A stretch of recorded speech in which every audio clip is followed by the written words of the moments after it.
म आजदेखि चाहिँ 24 मा पुगेँ।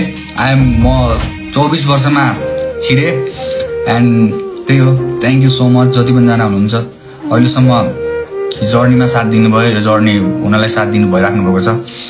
दुःख लाग्छ कहिले कहिले, भनौँ न केही कुराहरूको कमी छ लाइफमा, केही कुराहरूको कमी छ। अझै पनि यस्तो यस्तो दिनहरूमा चाहिँ अलिकति इमोसनल भावुक पनि हुन्छु म है। अनि त्यही हो, सबैजना हुनुहुन्छ त्यसैले त यहाँसम्म आइयो, यहाँसम्म पुग्यो। यही अडियन्स हो, अडियन्सले बनाएको मान्छे हो। कुल भयो पब्लिक हो नि, फेरि पब्लिक फिगर, पब्लिकले बनाएको मान्छे हो। अझै यस्तै माया गर्दै गर्नु होला। यही माया अझै आउँदा दिनहरूमा अझै पिक होस्, अझै माया बढाउँदै गर्नुहोस्।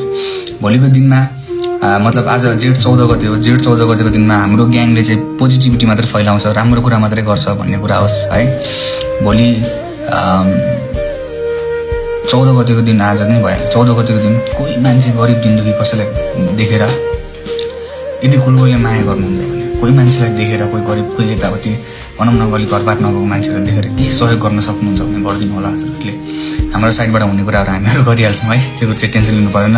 तर चेन्जेस चाहिँ आफूबाटै ल्याउनुपर्छ। चेन्जेस सबै कुराहरू परिवर्तन आफूबाटै हुन्छ। भोलिको दिनमा 100 रुपियाँ 200 रुपियाँको खाजा खिलाइदिनु कोही मान्छेलाई यार है।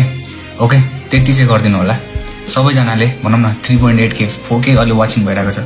सबैजनाले त्यति चाहिँ गरिदिनुहोस् है, सम्झेर। त्यही हो माया अकुल भाइको लागि, त्यति नै हो। Thank you so much. के भन्नु र अरू कुराहरू, के सेयर गरौँ, के चाहिँ सेयर गर्न मन लाग्यो भनौँ, मतलब के चाहिँ सुन्न म चाहनुहुन्छ च्याट कमेन्टमा लेख्नुहोस्। के चाहिँ सोध्नु चाहनुहुन्छ, के छ कस्तो छ। The happy birthday, thank you so much. Thank you. के चाहिँ भन्नु, मलाई चाहिँ के एन्सर, क्युएनए सियुएनए केही कुराहरू। अपकमिङ प्रोजेक्ट हजुरको। मेरो गर्लफ्रेन्ड सर्लफ्रेन्ड त्यस्तो छैन कोही पनि। गर्लफ्रेन्ड सर्लफ्रेन्ड क्लियर मान्छे हो म। गर्लफ्रेन्ड सर्लफ्रेन्ड त्यस्तो केही पनि छैन है। भयो भने भनौँला नि कुनै दिन यार फ्यामिलीलाई। गर्लफ्रेन्ड सर्लफ्रेन्ड त्यस्तो केही छैन।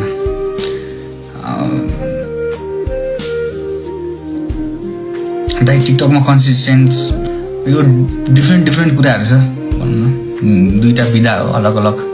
अर्को ठाउँमा पनि हात हालिरहेको छु, धेरै ठाउँमा हात हालेर गलत पनि गरेँ जस्तो लाग्छ कहिले कहिले। तर बिग थिङ हो उतापट्टि पनि है।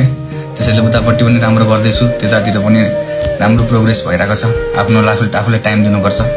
तर भोलिको दिनमा यस्तो नहोस् कि यो टिकटक आयो, टिकटक आएर चाहिँ यसो भयो ऊ भयो, गर्न जानेन गर्न जानेन। त्यतातिर पनि त केही कुराहरू सिक्नु पऱ्यो होइन। त्यसको लागि पनि केही छ, मेहनत जारी छ भनौँ न।